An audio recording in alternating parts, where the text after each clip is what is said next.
Hi అండి, welcome to my channel. ఓం నమ శివాయ. అందరికీ నమస్కారం. ఆగస్టు 19, 2024 రాఖీ పౌర్ణమి. మరి ఈ రాఖీ పౌర్ణమి రోజున ఎవరికి రాఖీ కట్టవచ్చు? ముఖ్యంగా ఏటి సూతకంలో ఉన్నటువంటి వాళ్ళు రాఖీని కట్టవచ్చా? స్త్రీలు నెలసరి సమయంలో రాఖీ కట్టవచ్చా? ఇంకా భార్య భర్తకు రాఖీ కట్టవచ్చా? తల్లి తన కుమారుడికి రాఖీ కట్టవచ్చా? కూతురు తన తండ్రికి రాఖీ కట్టవచ్చా అనే విషయాలను ఇప్పుడు మనం ఈ వీడియోలో తెలుసుకుందాము. వీడియోని స్కిప్ చేయకుండా చివరి వరకు చూడండి. ముఖ్యంగా ఈ రాఖీ పండుగ ఎవరైనా జరుపుకోవాలని రాఖీ కట్టవచ్చు అని పండితులు చెప్తున్నారు. తల్లి తన కొడుక్కి రాఖీ కట్టవచ్చు అంటే తన కొడుకు ఆరోగ్యాలతో సుఖ సంతోషాలతో జీవితాంతం సంతోషంగా ఉండాలని ఒక తల్లి తన కొడుకుకి రాఖీ కట్టవచ్చు. అలాగే కూతురు తన తండ్రికి రాఖీ కట్టవచ్చు. తన తండ్రి ఆరోగ్యంగా సంతోషంగా ఉండాలని రాఖీ కట్టవచ్చు. ఒక భార్య భర్తకు తను ఏ పని చేసినా విజయం కలగాలని ఆశిస్తూ కోరుకుంటూ రాఖీ కట్టవచ్చు. ఒక అక్క తమ్ముడికి, చెల్లి అన్నయ్యకి ఎవరికైనా మంచిని కోరుకుంటూ ఆ భగవంతుని అనుగ్రహంతో చల్లగా ఉండాలని రాఖీ కట్టవచ్చు. రాఖీ కట్టేవారు ఎవరూ లేకపోతే ఒక రాఖీ తీసుకుని దేవాలయానికి వెళ్ళి పూజారి గారికి ఇచ్చి అది దేవుని పాదాల దగ్గర పెట్టి పూజ చేయించుకొని పూజారి గారి చేత కట్టించుకోవచ్చు. ఇలా చేయడం కూడా చాలా శుభప్రదమని, మంచి జరుగుతుందని పండితులు చెప్తున్నారు.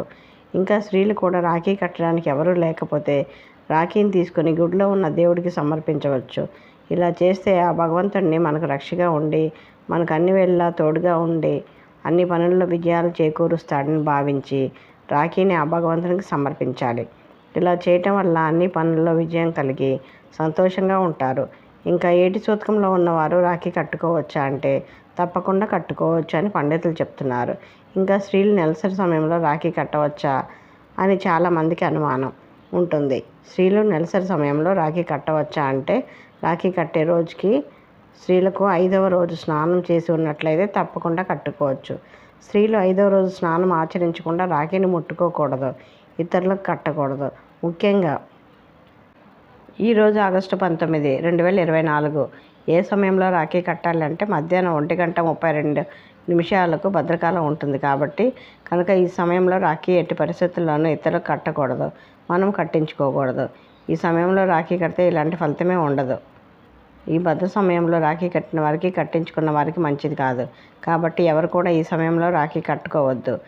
రాఖీ ఏ సమయంలో కట్టుకోవాలంటే మధ్యాహ్నం 1:33 నుండి సాయంత్రం 4:30 వరకు కట్టుకోవచ్చు. రాఖీ కట్టే ముందు రాఖీని దేవుని పాదాల దగ్గర ఉంచి కొన్ని అక్షింతలు వేసి పూజ చేసి ఆ భగవంతుని ఆశీర్వాదం తీసుకొని మీ తోబుట్టువులు మీకు ఎవరైతే రాఖీ కట్టాలి అనుకుంటున్నారో వారు ఎలాంటి ఆటంకాలు జరగకుండా సుఖ సంతోషాలతో పిల్ల పాపలతో నిండు నూరేళ్ళు చల్లగా ఉండాలని ప్రార్థించి ఆ రాఖీ సోదరులకు కానీ స్నేహితులకు కానీ ఎవరికైనా కట్టవచ్చు. ఈ సమయంలో కట్టలేని వారు సాయంత్రం ప్రదోషకాలంలో అంటే సాయంత్రం 6:50 నుండి 9 మధ్యలో రాఖీ కట్టవచ్చు. కాబట్టి ఈ సమయంలో రాఖీ కట్టుకోవాలి. రాఖీ కట్టించుకునే వారికి వీలైతే తెలుపు రంగు వస్త్రాలను ధరించడానికి ప్రయత్నించండి. సోమవారం వచ్చింది కాబట్టి సోమవారానికి అధిపతి చంద్రుడు. చంద్రునికి ఇష్టమైన రంగు తెలుపు కాబట్టి తెలుపు రంగు వస్త్రాలను ధరించి రాఖీ కట్టించుకున్న 1 సంవత్సరం పాటు మీరు ఏ పనులు చేసినా కూడా ఆటంకాలు లేకుండా జరుగుతాయి. అష్టైశ్వర్యాలు సుఖ సంతోషాలు కలుగుతాయని పండితులు చెప్తున్నారు. ఈ రాఖీ పండుగ జరుపుకునే సమయంలో రాఖీ కట్టించుకునేవారు తూర్పు ముఖంగా కూర్చోవాలి. రాఖీ కట్టేవారు పడమర ముఖంగా ఉండి రాఖీ కట్టాలి.